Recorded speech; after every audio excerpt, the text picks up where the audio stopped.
showrunner Craig Shapiro. Coming leaping out onto stage. Also is J.D. Richter, Jeffrey Dean Morgan. Yeah.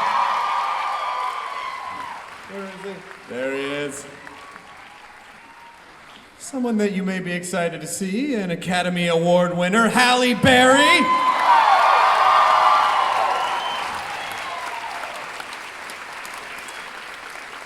And creator, executive producer, Mickey Fisher. Mickey, come on out. Mickey, sit. Mickey, sit next to me. Do not be afraid. I don't follow directions well. It's okay, you did great. Welcome to Comic Con 2015. You guys, yeah.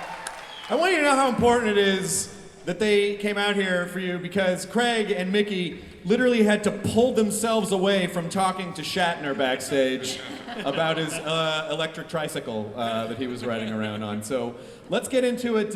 First of all, Halle, when was the last time you were here for Comic Con? I was here 2 years ago with X-Men. Yeah, I've heard of it.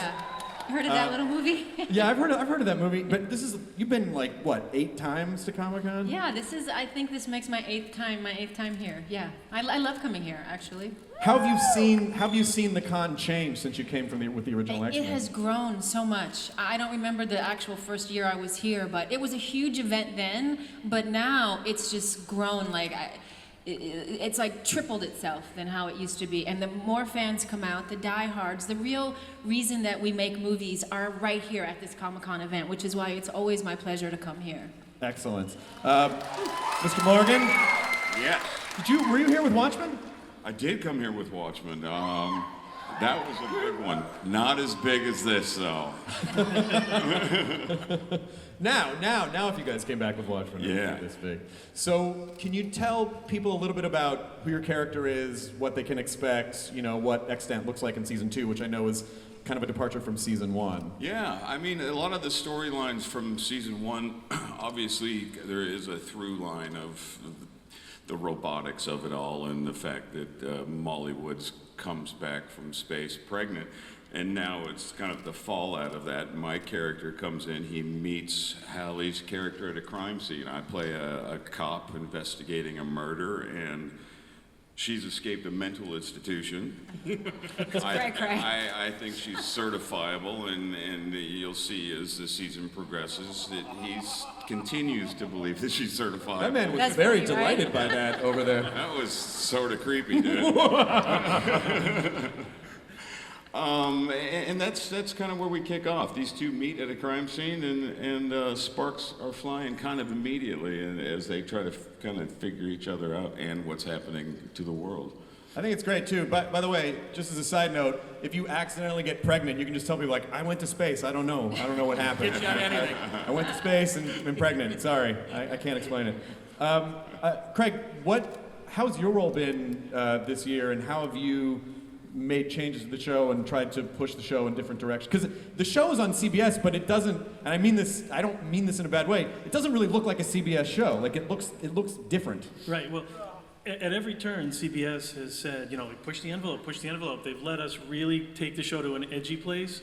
It's sexy, it's kind of rock and roll right out of the box with a mystery that is, I think people are going to find really interesting as it carries through the whole season.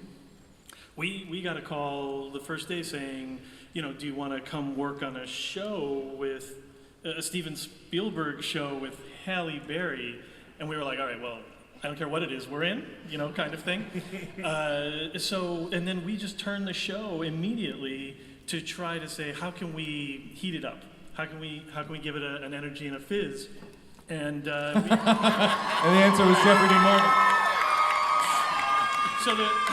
So essentially, one of the first things we did is say, well, how can we dig into Molly's backstory, her mythology, find more juice in that? And one of the ways was to bring in Jeffrey Dean as a character, J.D.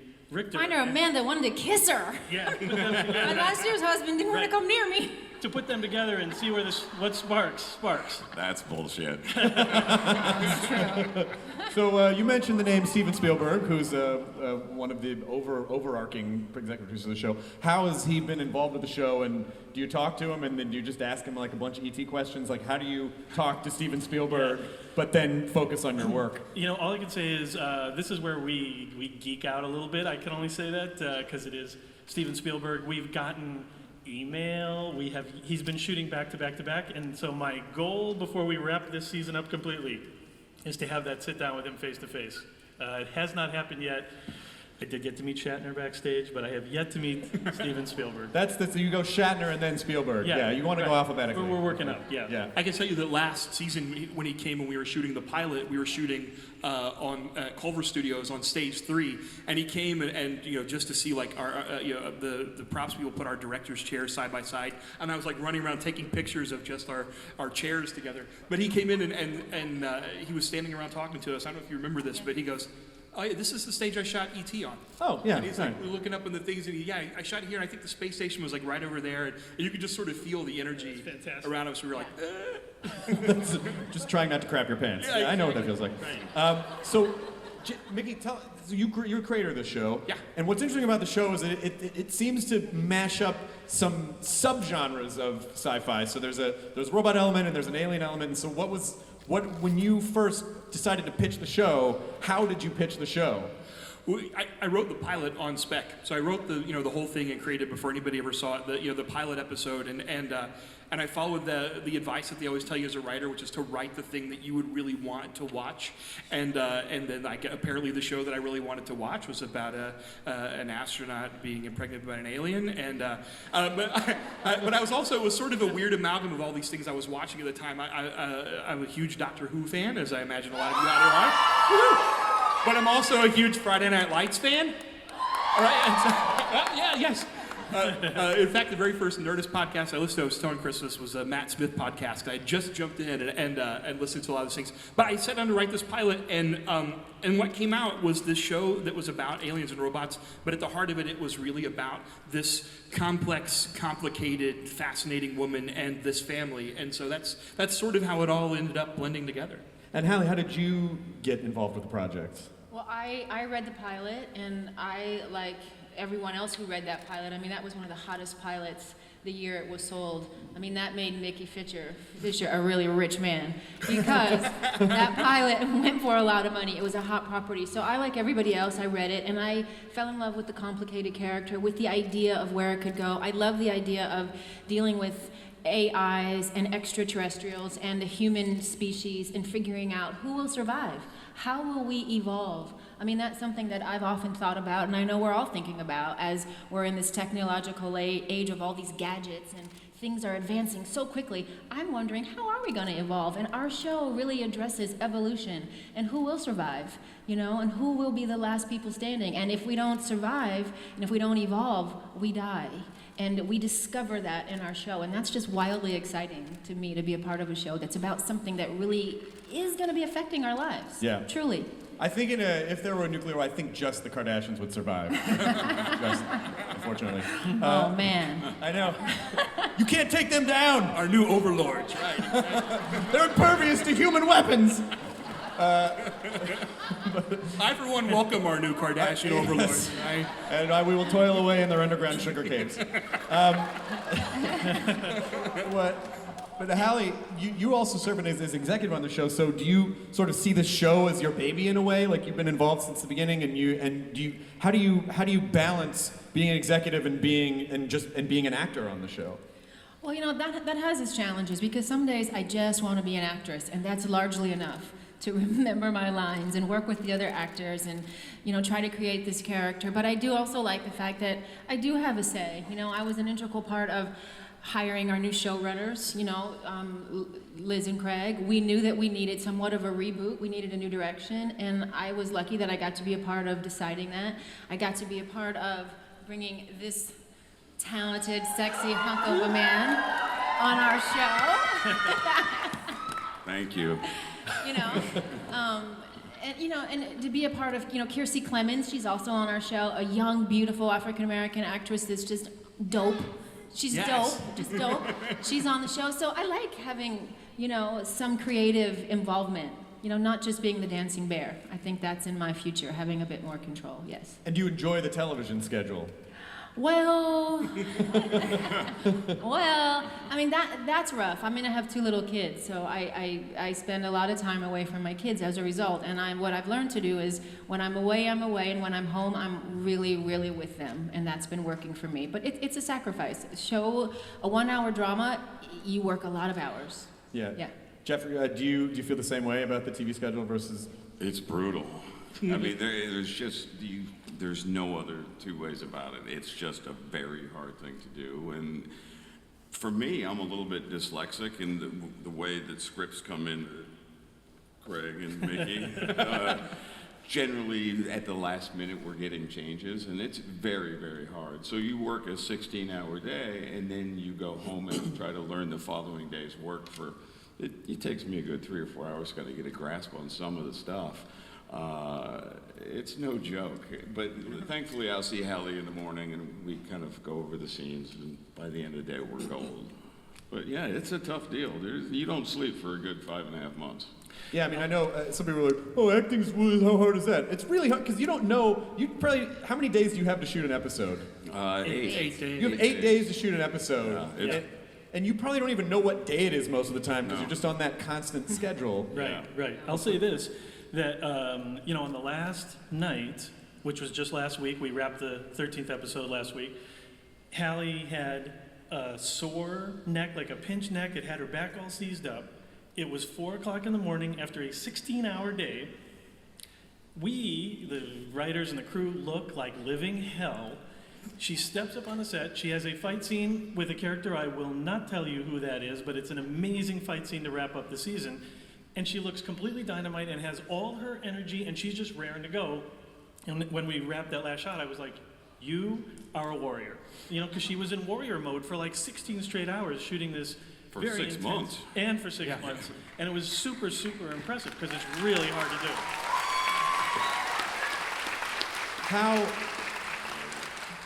So I obviously recognize David Morrissey in there. The governor. Yeah. So if you haven't been caught up on Walking Dead, he died.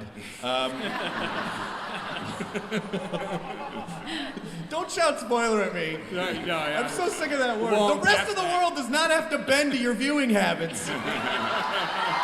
Yes. King Joffrey's dead too. All right. I was almost there. Well, you should have caught up. Priorities, Priorities. Yeah, come on, guys. There's a lot of media out there to catch up on. So, how's David Morrissey involved?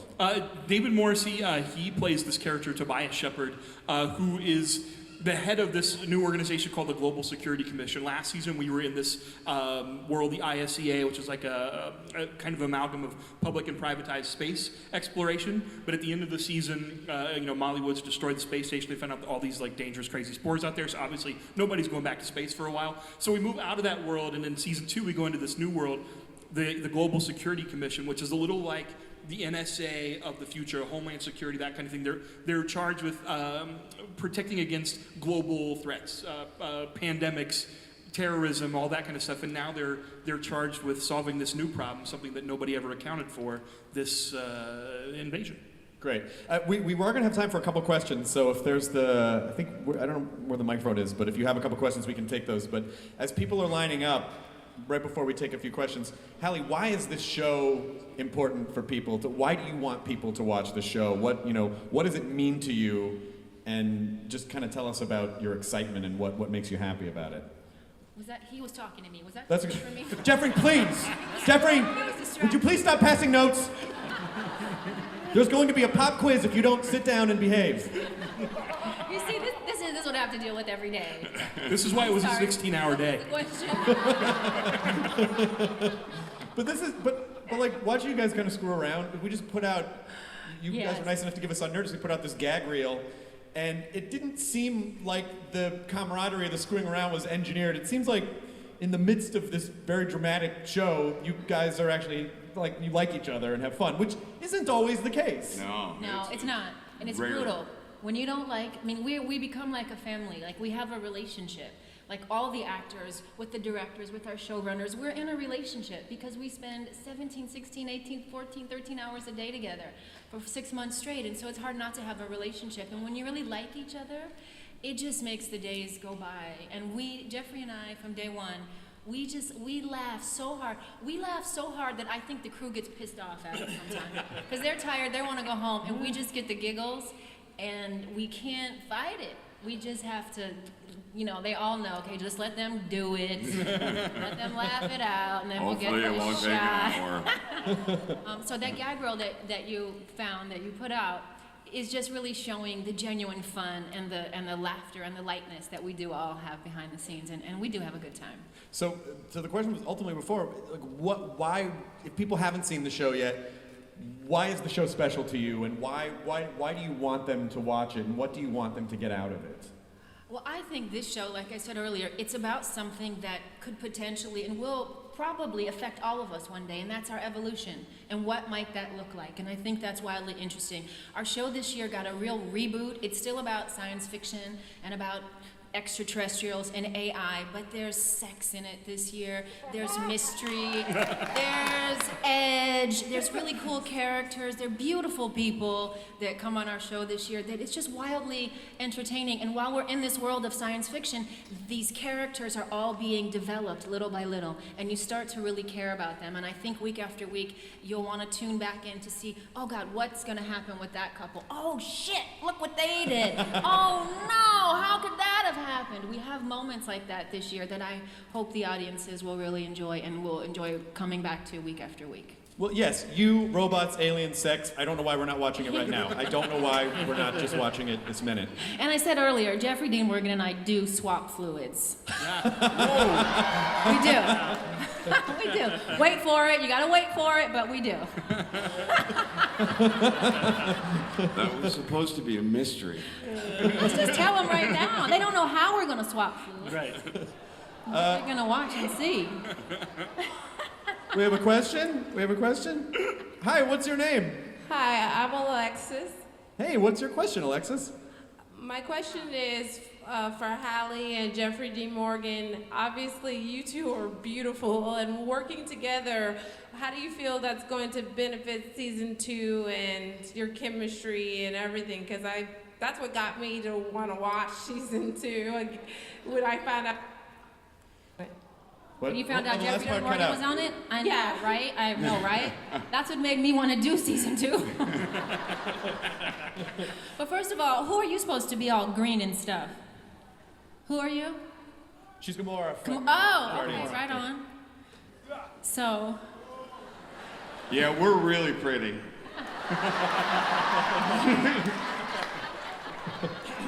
Just let him see that jawline, Jeffrey. Oh, look at that jawline. I will say this. he's I'll say so this. cute. You know, when you cast an actor or actors in parts, and you never know in advance what it's going to be like, and you hope that there's that kind of chemistry, but you keep your fingers crossed. You really never know. And then I was on the set the first day, and I was like, I think this is kind of hot. Maybe I'm wrong. I'm standing here on the set. And then when we got to see the dailies all cut together, and we saw the first episode, I realized I feel like we really have something.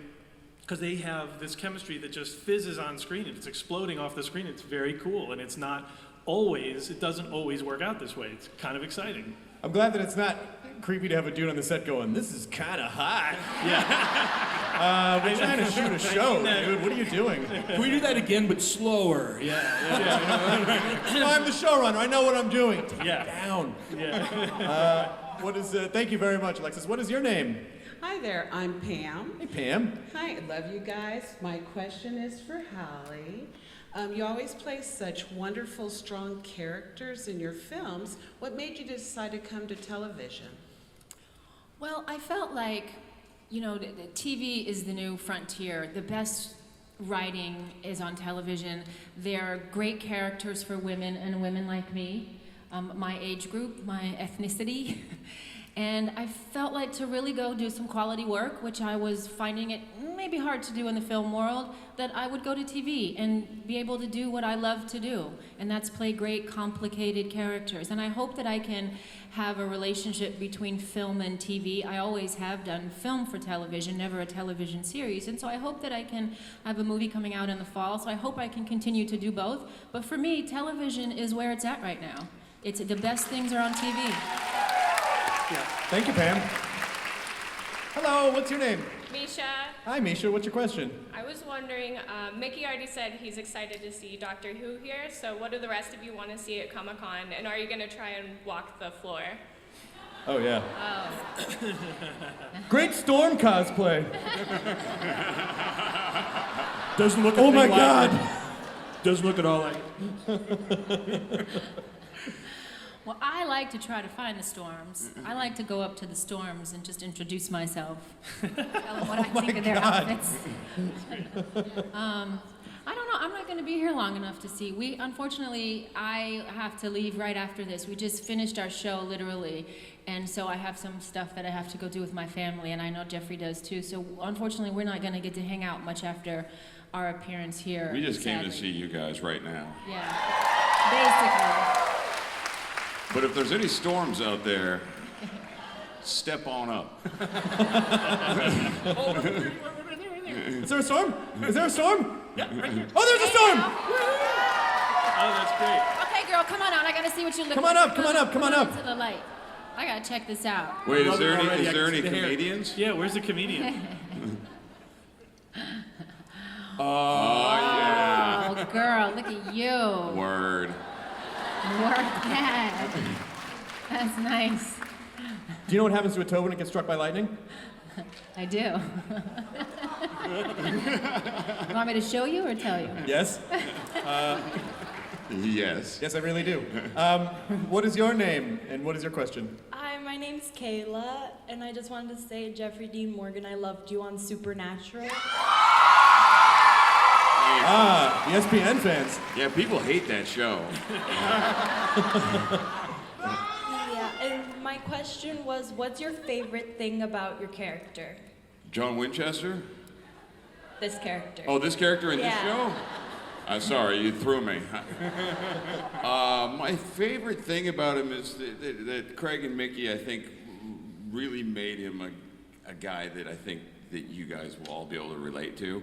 I think my job, JD's job, sort of coming into this season was to sort of ask the questions that you as an audience would ask, but along with asking those questions, you also get a very flawed guy who's in a failed marriage, who maybe perhaps likes to drink a little bit too much booze in the midst of kind of his downward spiral that I think he's in. He's also ex-military and kind of had a dishonorable discharge. So he has problems with the system. And in the middle of this, he finds Halle. And I think in finding Molly Woods, I think he straightens himself out a little bit anyway. And so it was just nice having a character that was a little bit fleshed out, that as the season goes, you're going to find out more and more about him. And he's very funny. You forgot how funny you are. They write the best one-liners for him. He's very funny in life and on the show, too. You're funny too. Yeah, this is hot. See those sparks fly? I'm Craig Shapiro. That's my quote. You're hilarious. There's no more time for questions. Great. So as we're going into season 2, Mickey, why don't you field this one? What should people be expecting more of? Like, can you give us any more hints or any more things to take away? Sure. I think coming into season 2, we just wanted to come back at it, infuse it with a whole new energy, new stories, new worlds, new characters. Like I said, a bit of edginess, darkness, humor, sex, all those things. These people are locked in a red-blooded fight for survival. All three of these entities, the aliens, the AI, humans in the middle, and we're all in this desperate fight for survival. And we wanted to hit the ground running. And the other thing I would want to say too is that is that we really wanted to make it accessible for new viewers too. We wanted people, if you like season 1, you come back, all your favorite stuff will be there. But if you haven't seen the show, we wanted people to be able to just jump right in and go for the ride. So we're promising a lot of twists and turns and a lot of really fun stuff, and asking the big questions like Halle said, and having a big heart in the middle of all that too. So Excellent. And then last thing before we let you guys go, Halle, I just read an article on Deadline with you where you said that you would absolutely do a Storm movie if that was an option. Is that? I mean, of course. I love that character. That is one of my favorite characters that I've ever played. And I love what that X-Men series stands for, what it's all about. So absolutely. It's just fans have to tell Fox that that's what they want to have happen. And then maybe they'll do it. starts here. So it starts here. It starts right now. Fans, Everybody tell somebody, Fox. Tell somebody. We can do this. We have strength in numbers. Comic-Con is a formidable army. It's 130,000 of us. We can take over anything. Do you understand? But then I have to have Jeffrey Dean Morgan in it too, so you have to say that too. Yeah. That would be fine. Storm meets the comedian. Let's do it. You guys, I would like a huge round of applause for Mickey Fisher, Halle Berry, Jeffrey Dean Morgan, Craig Shapiro. Extant is on now, Wednesday nights at 10 p.m. on CBS.